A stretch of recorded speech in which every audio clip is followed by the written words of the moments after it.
ये नरेंद्र मोदी की खासियत है, ये चीज तुम उनसे सीख सकते हो। नहीं तो राहुल गांधी प्रधानमंत्री होते। 98% लोग इसलिए परेशान हैं क्योंकि उनकी नजर इस पे है। उसकी आंखों में वो जो कमीनापन है वो दिखाई पड़ता रहता है। पढ़ोगे नहीं तो भीख मांगोगे। और मैं मोटिवेशन पे नहीं जीता, मैं शक्ति पर जीने वाला इंसान हूं। ये चीज भगवान ने अपने हाथ में रखी है। नहीं तो राहुल गांधी प्रधानमंत्री होते नहीं होते, जिनका पूरा खानदान प्रधानमंत्री है था। ये चीज भगवान ने अपने हाथ में रखी। तो जितने भी नासमझ लोग हैं उनका दिमाग इसी पे लगा रहता, और उनके हाथ में है ही नहीं, इसीलिए तो परेशान है। 98% लोग इसलिए परेशान हैं क्योंकि उनकी नजर इस पे है। अब बिना फल की चिंता किए काम करना महानता का लक्षण है। बहुत कम 2%, नरेंद्र मोदी 2%। यह आदमी काम करता रहा करता रहा करता रहा करता रहा करता रहा, उम्र के अंतिम पड़ाव पर प्रधानमंत्री। 10 साल पूरा हो रहा जा रहा है, 24 हार भी जाए तो कोई फर्क नहीं पड़ेगा। वो बोले हैं कि 15 अगस्त को सब लोग मिट्टी उठा के सेल्फी लेकर अपलोड करो। प्रधानमंत्री हैं, करना तो पड़ेगा ही, राजा का आदेश है। वो सब अलग बातें हैं, लेकिन इस आदमी ने अगर इसकी चिंता की होती, इसके सारे दोस्त इसकी चिंता कर रहे थे। काम करना है, इस आदमी ने काम नहीं छोड़ा, काम करता रहा करता रहा करता रहा करता रहा। भगवान को मजा आ गया कि यार गजब आदमी हो यार। ये नरेंद्र मोदी की खासियत है, ये चीज तुम उनसे सीख सकते हो। इसकी जो भी चिंता करेगा वो कुछ नहीं कर पाएगा। तो चिंता किसकी करना है? कर्म की। इसकी चिंता करना है कि यार आज 8 घंटे पढ़ाई नहीं हुई, यार आज जनसत्ता पूरा नहीं हुआ। चिंता करना है, इसकी नहीं करना है। हाथ में ही नहीं है तुम्हारे। सर मेरा सिलेक्शन अगर नहीं हुआ तो? अब चूंकि तुम्हारे अहम की संतुष्टि तुमको करनी है, तुमको दुनिया को दिखाना है कि देखो हम सीईओ हो गए, लंबरदार हैं, उसका ठेका किसी ने थोड़ी लिया है।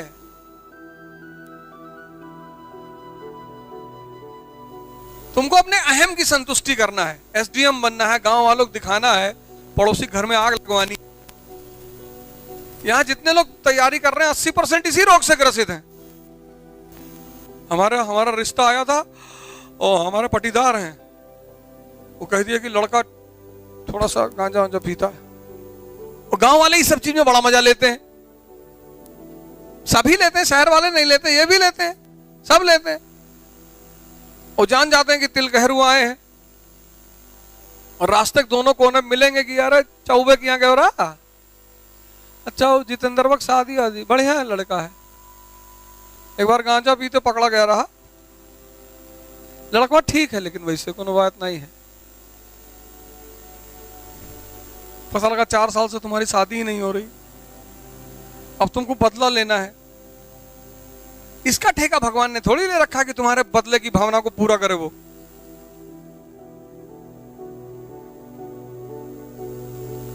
भगवान ने तुम्हारा ठेका ले रखा है, लेकिन तुम्हारे अहम का ठेका उसने नहीं ले रखा है। प्रेमानंद है ना महाराज जी, वृंदावन में 11 साल की उम्र में घर से भागे थे और 15 किलोमीटर भाग गए पहले दिन। 11 साल क्या होता है यार, कुछ नहीं होता। और बोले 1.5 दिन तो हम भूखे रहे, 1.5 दिन तक मंदिर में बैठे थे। एक आदमी आया तो बगल में कोई परमहंस जी थे, उनके लिए दूध लेकर आया था, मट्ठा या दूध लेकर आया था, दही लाया था। अभी रिसेंटली वीडियो था उनका, तो कहे वो दही लाया था, गांव वाली लाल वाली दही, मलाई वलाई वाली। हमसे कहा यार अब परमहंस जी तो है नहीं, तो कुटिया में ताला लगा तो तुम ही पी लो। पहले तो हम ना नकुर किए, लेकिन फिर एक छोटी सी लोटिया रखे थे, उसी में 4-5 लोटा पिए। तब भगवान को बहुत धन्यवाद दिए कि यार इतना बढ़िया व्यवस्था करते हो। भगवान ने तुम्हारा ठेका ले रखा है, तुम्हारे अहम का ठेका नहीं ले रखा है। ये जो तुम सबको दिखाना चाहते हो ना कि हम लंबरदार हैं और ऐसा है, सीओ हो गए, देखो दहेज में 2 करोड़ रुपया मिल रहा है। चुनाव लड़ने की बात करते हैं तो हमारे रिश्तेदार में बड़े खुश होते हैं, सोचते हैं लड़ेगा जितना पैसा वैसा कमाए सब लुटा देगा, अपने पैसे से थोड़ी लड़ेंगे कि जो पैसा कमा रहे हैं इसमें जाके खाना खिलाएंगे किसी को। अपने पैसे से मैं खुद तो खाना खाता नहीं, किसी को पार्टी वार्टी नहीं देता, आज तक नहीं दिया। अभी जिसको दे दिया वो समझ लो बड़ा भाग्यशाली रहा होगा जीवन में। 1 रुपया किसी को नहीं दे सकते। तो कुछ लोग आके हमको चढ़ाते रहते हैं कि लड़ जा, जीत जावा तू। अरे तुम्हें लोग मानत है भाई, जीत जावा, MP हो जावा। तो उसकी आंखों में वो जो कमीनापन है वो दिखाई पड़ता रहता है कि जो पैसा कमाए वो लुटवा देंगे। अरे तू तो ऑस्ट्रेलिया से लड़ जा तो जीत जावा। वही से मैं कहता हूं 5 लाख रुपया चंदा दे दो, मुझे जो भी सलाह देता उससे मैं पैसा मांग लेता हूं। अरे भैया निकाल के जूता, इतना जूता मारेंगे, फर्जी सलाह मत देना। अगर पैसा देने की औकात रखते हो तब सलाह दो, फालतू की सलाह नहीं। क्योंकि अगर शुभचिंतक हो मेरे तो पैसा तो दोगे ही। ये चीज मैंने अपने पिता से सीखी। हमारी बहन पढ़ रही थी तो घर में पे लोग आए तो कहे कि अरे 25 साल उम्र हो गई, ब्याह करा यार, तुम्हारे पापा कहे 50,000 रुपया दो। ये क्या झूठे शुभचिंतक आके बनते हो मेरे घर पे। लाओ 4 लोग 50,000 रुपया दे दो, 2 लाख हो जाए, कर दे शादी। पैसा नहीं है तभी तो नहीं कर पा रहे हैं। कौन नहीं चाहता कि उसकी बेटी की जल्दी शादी हो जाए, अच्छी शादी हो जाए, सब चाहते हैं। उसकी अपनी मजबूरी होती है ना। जैसे तुमको कोई सलाह दे कि दिल्ली चले आओ, पैसा मांग लो तुरंत।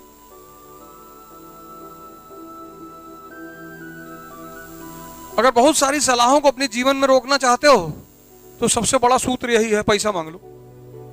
तो तुमको पढ़ाई में इंटरेस्ट अगर नहीं पैदा होगा तो तुम कभी पढ़ नहीं पाओगे, और जब पढ़ ही नहीं पाओगे तो सिलेक्शन कैसे होगा।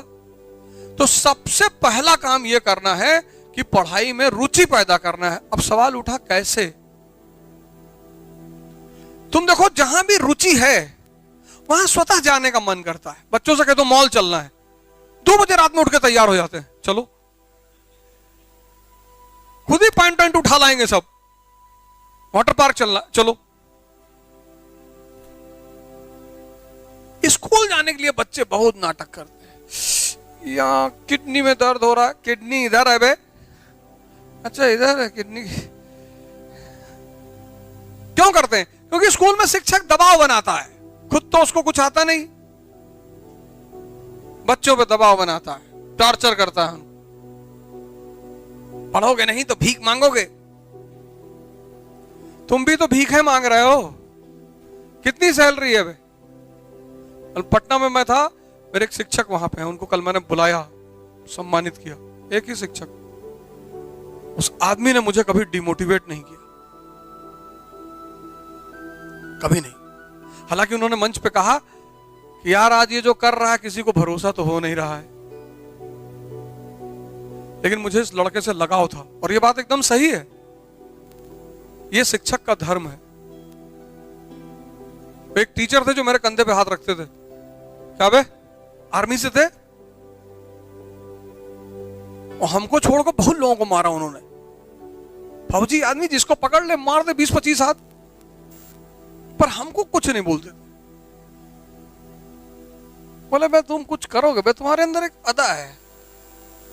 हम कहे सर हमको पता नहीं चल रही। बोले है। और मैं मोटिवेशन पर नहीं जीता, मैं शक्ति पर जीने वाला इंसान हूं। ध्यान करने वाला, साधना करने वाला, योग करने वाला। मन कैसे मुझे राय दे देगा तुम्हारा नहीं होगा? ईंटा लेके कूच देंगे इसे। जैसे तुमको डर लगता है ऐसे इसको मन को भी डर लगता है। तुम अपने मन को डरा ही नहीं पाए आज तक। बिने न मानत जड़त जल गए 3 दिन बीत, और बोले राम सकोप तब होए भय बिन होए न प्रीत। किसी को भी प्रेम करवाना उसको डराओ, इसको तुम डराते ही नहीं। तुम सुबह 4 बजे उठना चाहते हो, उठना ही नहीं दे रहा है। एक दिन यहां से आगरा तक पैदल चले आओ।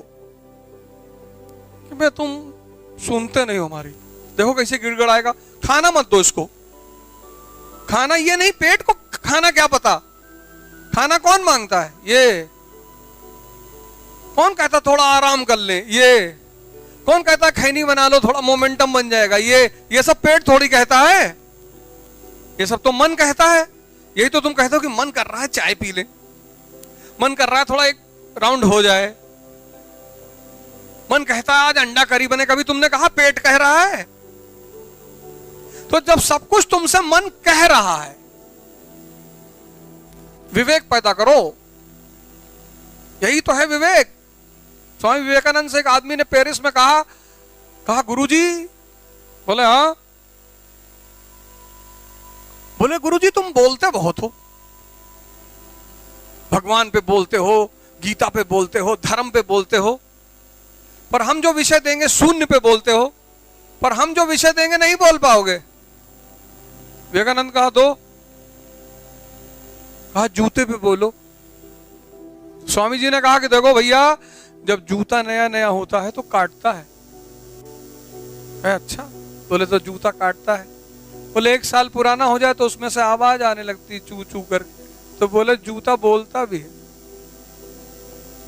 बोले जो लोग जन व्यवहार की भाषा नहीं समझ पाते उनको जूता मारना पड़ता है, उनको कहा जाता है कि ये जूते के यार हैं, जूता दोस्त भी है।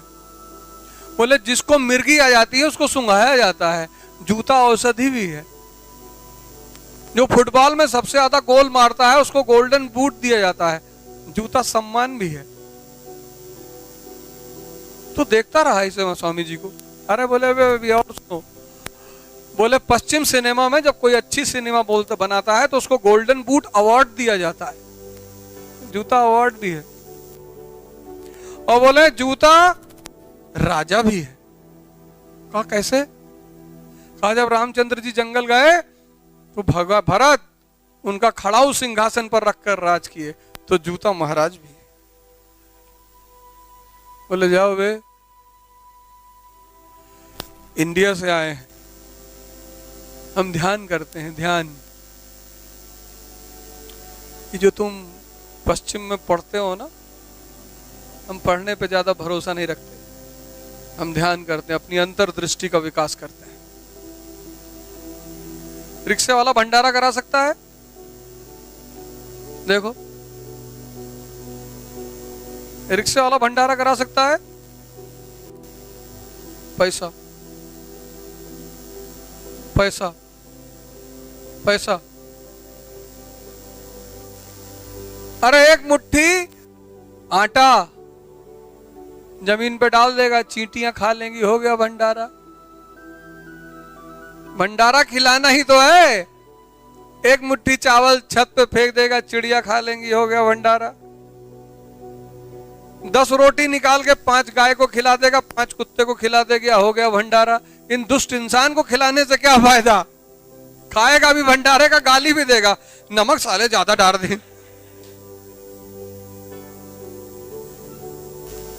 तो शिक्षा रुचि तुम में क्यों नहीं पैदा कर पाती? क्योंकि शिक्षा तुम्हारे विवेक को टच नहीं करती, तुम्हें सोचना नहीं सिखाती। तुम फेल हो गए, तुम सब फेल हो गए, तुम सब फेल हो गए। एक मुट्ठी चावल रिक्शा वाला नहीं अफोर्ड कर सकता है। नहीं, तो एक मुट्ठी है ना। भंडारा मतलब क्या? खिलाना। ये कोई जरूरी थोड़े इंसान को खिलाना। तो शिक्षा क्या है? तुम्हारे विवेक को टच नहीं कर पाती, इसलिए तुम्हारे अंदर, तुम मजबूरी में पढ़ते हो। आंख बंद करते हो तो सोचते हो यार गर्लफ्रेंड भाग गई, तब पढ़ते हो। तुम आंख बंद करते हो, देखते हो कि पिताजी 4 लाठी मार दिए, तब पढ़ते हो। तुम आंख बंद करते हो तो सोचते हो कि यार पढ़ेंगे नहीं, भीख मांगे, नौकरी नहीं लगेगी, तब पढ़ते हो। तुम डर के मारे कर रहे हो, और डर में कभी तुम जीतोगे नहीं। पता नहीं किसने कहा डर के आगे जीत है। डर के आगे डिप्रेशन है, उत्साह के आगे जीत है, डर के आगे जीत नहीं है। डर के आगे जीत कैसे हो सकती है? जब गब्बर सिंह कह गया जो डर गया सो मर गया, तो डर के आगे जीत कैसे हो सकती है? उत्साह के आगे जीत है, उत्साह। जब उत्साह पैदा होगा तो जीत पैदा होगी। राणा प्रताप डरे थे, उत्साहित थे। कृष्ण डरा हुआ, अर्जुन डरे थे, कृष्ण ने उत्साह पैदा किया। कृष्ण ने ये थोड़ी कहा ये ले स्प्राइट पी ले, डर के आगे जीत है। ये विदेशी कंपनियां इस देश को मूर्ख बनाती हैं। देखो लिखती है डर के आगे जीत है, कहां है दिखाओ जरा हमें। और किसी ने विरोध नहीं किया,